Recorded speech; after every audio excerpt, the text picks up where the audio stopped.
All right. Okay, so today we're going to be talking about diet breaks. I'm going to define what that is, and we're going to talk about the benefit that it can give to you on your just health and weight loss journey.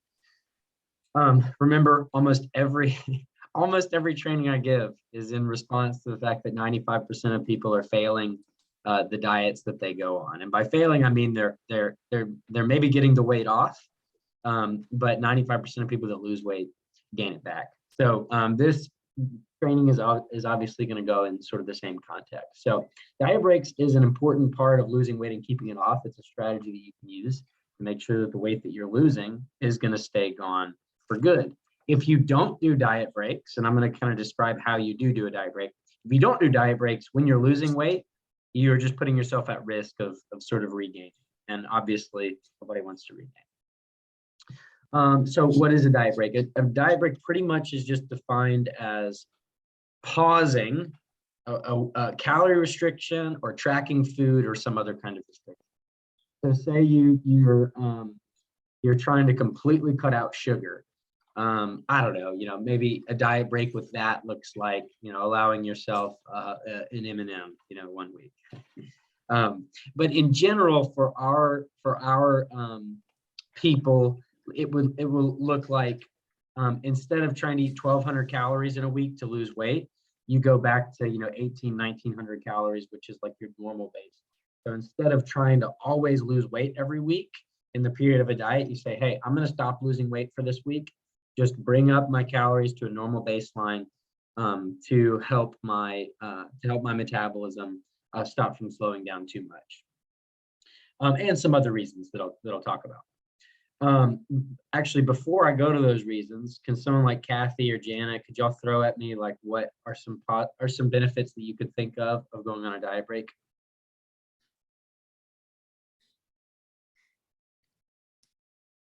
So like one thing is it'll keep your metabolism from slowing down. So say you're eating 2,000 calories, then you go on a diet, you're eating 1,000 calories. Your metabolism will slow down to 1,000 calories eventually. If you put diet breaks within that, your metabolism will slow down faster. But what could some other benefits? Well, it also gives you a sense of a little bit of normalcy too. Yeah. Because there are times when you're on vacation or something along those lines when it's just not practical. Yeah. To do tracking. Turns out dieting is hard, right? If you're trying to do something hard all the time, you may not be successful with it. If you can budget in things that make it a little bit easier to stick with, then you're probably moving right. Okay, so behaviorally, there's some benefits. Anything else, Kathy? I think mentally. Okay, love it. So why would that be maybe be mentally helpful? Because if you're constantly tracking, sometimes you get discouraged, and so that'll give you a break of just having a normal diet for like a week when you're on vacation. Yeah, totally. And the one thing I'll say with that is when you take a tracking break, one thing that I look for, and I encourage clients to always take a tracking break, but one thing is that if you are currently tracking and you're all over the place, if you take a full tracking break, like you've got to demonstrate some kind of consistency, and I still want you to have some kind of structure. Like a lot of times when I'm having someone track food, it's just because we're working on the discipline of eating consistently. Once you start to eat consistently, you can usually take multiple weeks off and you'll be fine. But if you're sort of all over the place and you're just kind of learning it, that would be a time where I would probably be a little bit like you could still stop tracking food, but I'd still have you eat 3 times a day maybe, and then have a protein like that. So yeah, so mentally, behaviorally, it keeps your metabolism from slowing down. Let me show you a study, the best study that's been done on diet breaks up to this point. This came out like within the last 2 years. This was a really, really well done study. It was pretty cool. So this was, I think they did it in like Madagascar or something. I can't remember the location of the study, but it was a cool location. I might be totally off on that, but I think that's what I remember. And so basically this was analyzing what happens when you prescribe a break. Literally, like you prescribe a break in while someone's trying to do weight loss. And so they say, hey, just don't lose weight for 2 weeks. Well, it turns out it was 2 weeks. So what the study did was, Pam, as you're just coming in, this will be relevant to you soon because you're going to take diet breaks during the day. It's coming up. So welcome in, Pam. Thank you. This is a good time. So Pam, they did a study on diet breaks, which it's the intentional stopping of weight loss during a diet. So they took men who were doing resistance training. So this is really important. It was people that were working their muscles. And they divided them into 2 groups over the course of 6 months. Both groups did 20 weeks of dieting. And the way they did that is they figured out how much they were eating before they started the protocol. And then they literally prescribed them to eat 33% less. So they said, hey, you're going to do 20 weeks of dieting. You're going to eat a third of the food you're currently eating in order for you to lose weight. Does everybody kind of understand that? Okay, so pretty simple. They had one group do 20 weeks straight of dieting.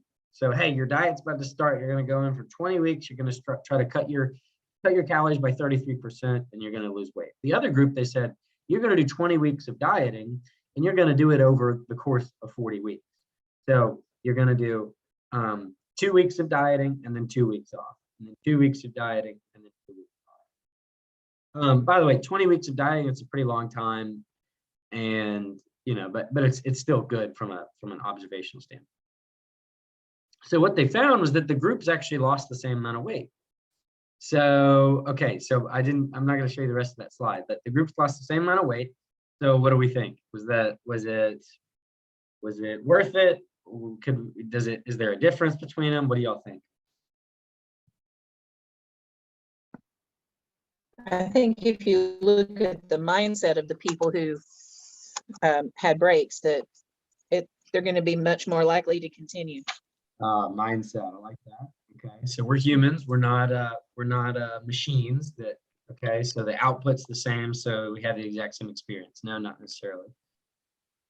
Anything else? So over 40 weeks. Yeah, so Is they it more of a- literally did like a ratio of 1 week dieting, 1 week off. So is it more consistency over a longer period of time that made the difference? Oh, so you could argue that they instead of they practiced a skill for a longer period of time, which over the course of 40 years they might have learned more in that and developed more habits. Is that kind of what 40, because your group 2 is 40 weeks total, group 1 is 20 weeks total, right? Right. So like one thing is it could be easy to grit your teeth for 20 weeks. You could do anything for 20 weeks, but did you actually learn anything? Right. Yeah. I just Okay. wonder if the body responds better if you do it longer, I guess is what I'm getting at. The 40 okay. weeks being the key. Okay, so I was wondering if you were saying you could argue from a skill or from like a learning standpoint that maybe the 40 weeks, but okay, what about the body could respond better? If they lost the same amount of weight, what other factors of the body could have responded better? I think it's just adjusting because it's longer, so the body gets more responsive the longer you do it. Okay, but what else could respond? Because the weight responded pretty much the same, but what else could have potentially responded better in the 40-week group than in the 20-week? Their body fat composition, Nice. their There muscle it is. mass. Yeah, there it is. So Jana, you kind of nailed both. So at first, the weight loss was the same, but the diet break group actually lost slightly more weight, but it wasn't considered statistically significant. But they lost more fat and they had better retention of their lean mass. So instead of losing 10, so they both lost 10 pounds basically. Well, the diet break group could have lost like 90 to 100% of that being fat, whereas the no diet break group, 30% of their weight loss could have been from lean mass or from muscle. Which if you struggle with insulin resistance, diabetes, pre-diabetes, high blood pressure, retaining that lean mass is going to be absolutely critical. So it's very common that somebody goes on a very aggressive diet or gets sick and loses a bunch of weight, and then after that their blood sugar goes crazy because they've lost a lot of lean mass. There's nowhere for that blood sugar to go. Does that make sense? Mm-hmm. Yes. Pam, you're muted. I'm going to give you a prompt to unmute. Okay, were both groups in the gym working out Yes. during this Okay. period? We said I that right maybe before missed you. that. They were guys that were resistance training. So it's just men who Okay, were lifting okay. about 3 times a week. I think. Sorry, I got in late. Sorry, Yeah. my Oh, no, fault. you're good. You're good. But that's a great point, Pam, because what would happen if they studied people who weren't resistance trained? What might happen? What can we speculate? Well, I would think they would lose all their muscle and they might lose some fat too, but it would just be, when they were through with the diet, they wouldn't have any strength. Yeah, so there's good research that shows that the 2 behaviors that affect your lean mass when you diet are in order: resistance training and then protein consumption. Resistance training is the most important, and then protein consumption is the next. If you do a low protein diet with no resistance training, they've observed that sometimes 45% of all that you lose is just from muscle mass. Whereas if you do resistance training and you eat enough protein, you can very often lose no lean mass and sometimes even gain lean mass while you're dieting. So that's a great point, Pam. And who knows, if you were to not do diet breaks, my gut tells me that if you were to take people that weren't resistance training, the diet break group would still have done slightly better, but I bet neither group would have done very well at retaining. So here's another thing, and this kind of goes to what Carol and I were going back and forth on. The group that did diet breaks, literally, like when it was their week to eat 33% less, they adhered better. So they did a much better job of actually doing the diet. So the 20-week group had all kinds of people that after 10 weeks stopped and didn't get back in, or just like, so the people that started the intervention and followed it all the way through, the 40-week group made it through at a much higher rate. Then the cool thing is they watched these people over the course of 6 months regain, and the diet break group regained less weight after the end of 6 months. So they lost more fat, they maintained their lean mass, and then they were able to regain less weight after the end of the diet. Does that make sense? I mean, that totally makes sense, right? Because the metabolism slowed down less because they took breaks. Their metabolism slowed down less because they kept their lean mass, and then they adhered better, so they got better results. Does that kind of make sense? Any questions on that?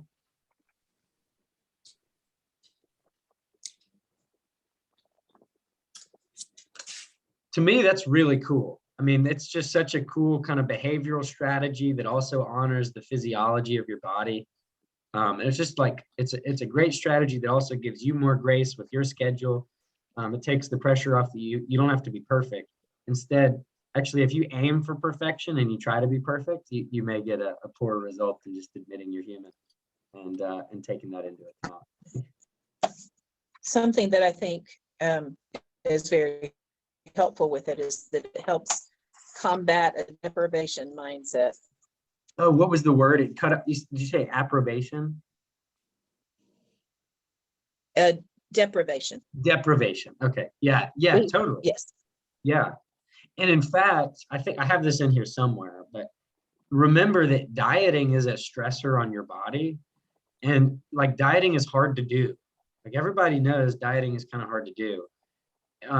But you don't need to deprive yourself. You still should budget in rest. You still should budget in recovery. All those things that we know is really good. This is just a good way to kind of harness that. So yeah, you shouldn't probably deprive yourself for 20 weeks straight, budget and rest and recovery. So real quick, what does this look like for our clients? So that's one study that shows how diet breaks can be used. I'm going to share with you kind of what this will look like in our population. So we will institute diet breaks when we institute a diet. So most of our clients work really hard to create a strong foundation. And there are a couple of pieces to that strong foundation. You all know, you see in your spreadsheets oftentimes the foundation phase. The things that we're trying to accomplish that build a strong foundation for you to have a successful diet is, are you moving? Are you moving daily and weekly? So are you walking? Are you training in the gym at least a couple of times a week? How's your sleep? Are you sleeping pretty well? Are you having any kind of daily or weekly gratitude practice? Are you eating good nutrients? Are you eating Brussels sprouts in your diet? All those things are just really foundational pieces that are going to stick with you for a long time. And we want you to build those behaviors into your life. And we think for the most part, if you don't build those behaviors into your life and then you just go into calorie restriction, you're probably not going to have a great result. So create a strong foundation with your habits, with your weekly schedule, all the things that we talk about. And then make sure you're actually eating enough. So I work with a lot of people who are eating 1,000 or 1,200 calories and they want to lose weight. They're just literally not going to be able to lose weight until they build a firm foundation and build up their calories.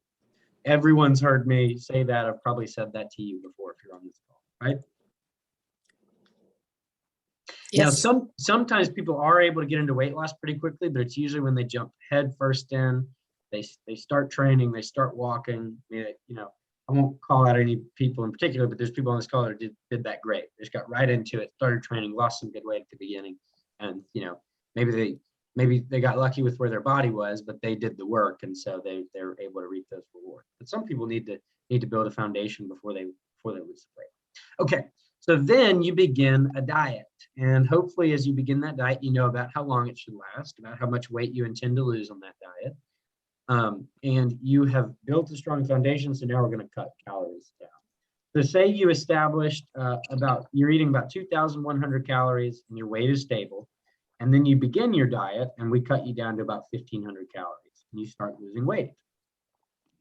Maybe during your diet break, your coach could prescribe, hey, you're going to go back to eating 19 to 2,000 calories for a week or two. I.e., we're not just going to say, hey, you're just going to eat 1,500 calories for the next 6 or 8 weeks. It's like, hey, we're going to do that for 3 to 4 weeks, and then we'll take a quick diet break for 1 to 2. This is highly variable. You sit in the driver's seat on this. I pretty much have every one of my clients diet break to some extent. And we just have a conversation with what's your schedule, what vacations do you have coming up, do you have weddings, and maybe 4 weeks into a diet, maybe you start a diet May 1st and the last day in May you've got a wedding.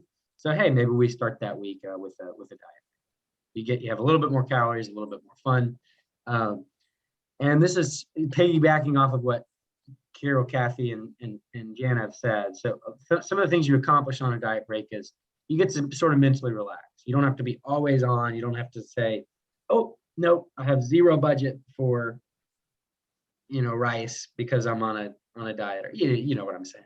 I have zero budget for that. You get to say, okay, cool, I can breathe a little bit. I can do a little bit more of a normal week for me. But there's also a physiological relaxation. Remember, dieting is a stressor. Your metabolism is adapting. Your hunger hormones kick on. So this is one of the things that happened with the diet break group is the reason why they adhered better is because they weren't quite as hungry all the time. So that was a really big difference is they weren't starving the whole time. So you're not hungry, you're not losing as much lean mass, so you can adhere better. Your metabolic rate is maintained. And then, this is the time where some people, if they're going to lose weight, they really need to pull alcohol out of their diet.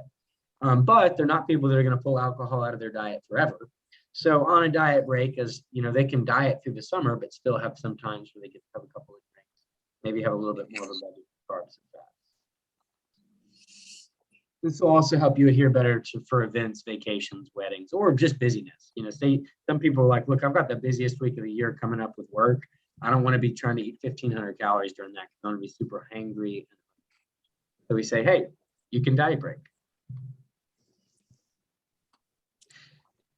So the thing that I really love is some people so often think that if they're going to be successful, they're going to start dieting, they're going to lose weight, they're going to stick with it every week. But the reality is life has got all kinds of obstacles that are going to sabotage a plan like that. And the thing that I like about diet breaks is it's just a way to harness the obstacles of the world and the things trying to keep you from your health plan. And instead of that being a negative, we can actually turn that into a positive. So if your plan doesn't include flexibility for your schedule, it doesn't include rest for your metabolism, your physiology, your psychology, it's unlikely that it's going to help you really, really change in the long term and get great results in the short term. So just the acceptance of a diet break is just recognizing that our environment is really chaotic and sometimes we're not going to be able to accomplish exactly what we want to accomplish. And so we can work with that. Instead of pushing against that and trying to stick with a very rigid plan, we can roll and we can go with the obstacles rather than pushing against And then I would say diet breaks are just sort of one example of a larger pattern that we see in this whole area of behavior change, weight loss, disease reversal. You know, the longer a result takes, the more likely it is to stick. So a 20-week diet, you just go straight through and drop your weight. That may be more likely to come back than taking a longer approach where you lose the same amount of weight. People, I don't know a single person, even my most adherent clients, can adhere to anything 100% of the time. And so we can kind of change up your constraints so that you don't have to be 100% perfect every week. You can't lose weight forever. Your body's not going to allow you, even if you do everything right, you cannot design a perfect, your body is designed such that if you did perfect adherence for 100 weeks in a row, you're not going to lose weight for 100 weeks. You probably wouldn't even lose weight for 30 weeks in a row, or 20 or 10. You know, sometimes if you do everything right, your body's not going to let you lose all the weight you want. And then, you know, this is obviously a larger life pattern. Sometimes the harder decision is the right one. Sometimes the thing that takes a little bit longer is the path that's sort of worth following. So I think that's sort of the main thing that I want to demonstrate, is that this is part of a larger pattern. Let's work with your busy schedule and let's work with your obstacles rather than against them. And I think this gives people freedom to not have to be perfect all the time, but to still get really good results. So is that encouraging? I hope that that's like, it allows you to say, okay, you're sitting in the driver's seat. You don't have to be perfect to get a great result. In fact, you know, letting go of perfection might be the first step. Was that helpful? Yes. Good, good. Hope so. So if you are about to diet soon, I would encourage you, or say even you're just thinking back, it would also be helpful to think back on diets you've done in the past. You said, you know what, I joined X program and I said I was going to just stick with it the whole way, and I just dove in and, you know, worked for about 10 weeks and then I kind of fell off the wagon. A diet break is a way to get ahead of falling off the wagon and say, hey, it's going to be hard for you to stick with this perfectly. Take a rest. We'll get back into it in Monday. It doesn't mean you take the week off. You just take a week with different goals. So I'd encourage you that if you're about to diet, identify some schedule conflicts. Be looking about a month, 6 weeks ahead. If you're going to have a vacation or a really busy week, that might be a good diet break for you. Whether or not you think you have diet fatigue is just when you've been dieting for a little bit and all of a sudden you have a hard time staying away from snacking, or you have a hard time snapping at your spouse because you're getting hangry. Whether or not you think you struggle with that, you do, because all of us do. So get ahead of diet fatigue and plan a diet break in before you think you need it. Let's work together to budget in tracking breaks with some other realistic constraints to help you stay on track. And then also take this as an opportunity to realize and to know that you can be successful when the scale stays the same. But just because the scale stayed the same, doesn't mean you didn't make the right choice. In fact, sometimes keeping the weight the same is the right choice. All right. Could you say that last statement again and put it in the context? And I'm sorry, I always have to get you to repeat this because I got to hear it 1,000 times to get it. No, that's good. The metabolic weight is better. I wrote this down a minute ago. Is better when maintained. I can't remember what you were. You were up there. Here, let me try to say it. We'll figure this out. But let me try to say what I said again. Just because the scale stays the same doesn't mean you didn't have a successful week. And sometimes choosing to keep your weight the same is actually the right decision.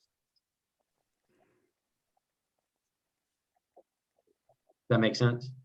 Yes. And the foundation for that is, remember, the perfect plan doesn't exist. You can't just snap your fingers and lose all the weight you want and get to your goal weight. Your body's not designed that way. So once you realize that, then it's just a question of when should you be losing weight, when should you not? And again, Carol, you've done something very countercultural. Instead of coming in and saying, hey, you know, I'd like to knock off 5-6 pounds and just kind of move on to either the next program or just move it back into my life, you built a very robust metabolism. You've improved your body composition. And then the scale is going down. And when we say the scale is going down, we're pulling just from that. So you were someone who took a very long time before you saw the weight loss on the scale happen. But you're building a very robust metabolism that's going to be able to maintain. Okay, thank you. Yeah. Andrew, is there an ideal length for a break? Yeah, that's a good question. So that was actually one comment I wanted to make. I don't necessarily think the ideal week is 1-to-1, like diet versus diet break. Like, I don't think the study needed to last 40 weeks. You know, I don't think anybody's diet needs to necessarily last twice as long as they want to be dieting.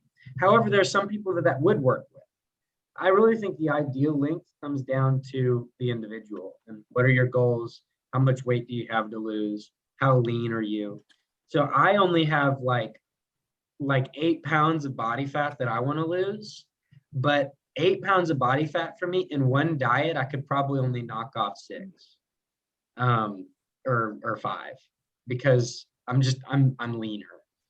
So it depends on your current body composition, it depends on your plan. So I don't think there's an ideal. I do think there's definitely too long. Like, I think if you're like, you can't really diet for 6 months. I mean, everybody knows, hey, I was losing a lot of weight and then boom, it just stopped. I didn't do anything different. So most of my clients really will diet 4 months. But 4 months, usually with some diet breaks broken in. Sometimes that diet could last something like 6 months, but maybe they would do 4 months of dieting with 2 months of diet break broken in. Does that kind of answer that? Yes. I think it's very individual. But what I don't think is individualized is that you should be doing diet breaks. So do diet breaks. How you do that, it should be individualized.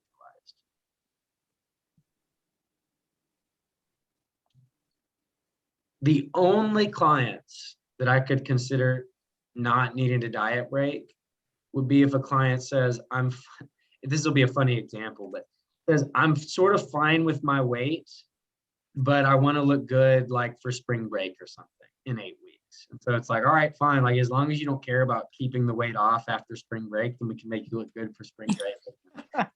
And I don't currently have any clients that's their goal. So if you care about the long term, you should do diet breaks. Maybe an I think that's actor. that sounds like your bottom line right there. Yeah. I think that is the bottom line.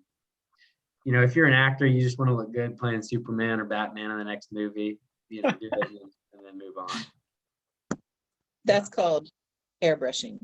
Airbrush, yeah, exactly. And You don't computer even need to do it generated. anymore. They've got CGI airbrushing, yeah. All right. So don't be surprised when I tell you, hey, we're going to stop your weight loss this week. It's very common that a client gets on a roll. They've lost 2 pounds a week for 5 weeks in a row. They're like, yeah, but I'd like to lose another 2 pounds this week. And I'm like, yeah, but at some point you're going to crash. And they're like, well, I don't want to do a diet break this week. If I don't push and make them do it, it might not happen in that next week, but usually within 2 to 3 weeks, they'll turn in a report and they're like, wow, I way overate on my targets. I don't know what happened. It's like, yeah, like physiologically, behaviorally, you were like a pressure cooker. We're all like that though. Every single one of us. I'll have a client who tracks for 8 weeks in a row. I'm like, hey, I think you should take a tracking break soon. Like, no, I'm good. The 10th week, a check-in comes like, I never opened up my food tracking app once. I don't know what's wrong with me. Like, hey, nothing's wrong with you. That's how we all are designed and wired. Very interesting. I am Yeah. surprised. You haven't Yeah. asked me, but we're not there yet. But Oh, I'm yeah. glad you're giving me I'm glad I'm getting a heads up because Yeah. I would have gone, what? Yeah. So you've got your phase, and the goal of the phase is weight loss. So you've got like, hey, well, let's do a 4-month diet. Like, that's your phase. Within that, we'll take some breaks. Like I can think of one client in particular who just enjoys a glass of wine a couple times a week. But if they try to lose weight and it touches their lips, the scale just. And so if we want to diet for 4 months and knock off 25 pounds, but we also don't want to tell them 4 months they can't drink anything. That's kind of an extreme example, but usually people have something like that. It's kind of like, some people can't, once they start eating chocolate, they can't stop. And so that if they ever eat chocolate in a week, they won't lose the weight. Let's budget in some weeks so they can have a little bit of chocolate. But cravings are also like, if you like, your cravings will come back. Like, say you cut your calories significantly. After 6, 7, 8 weeks of that, you're gonna have really, really hard cravings. because you're under fueling, you're under. So, all right. I love it. Any other questions? Just don't yell at me if I stop your weight loss 1 week.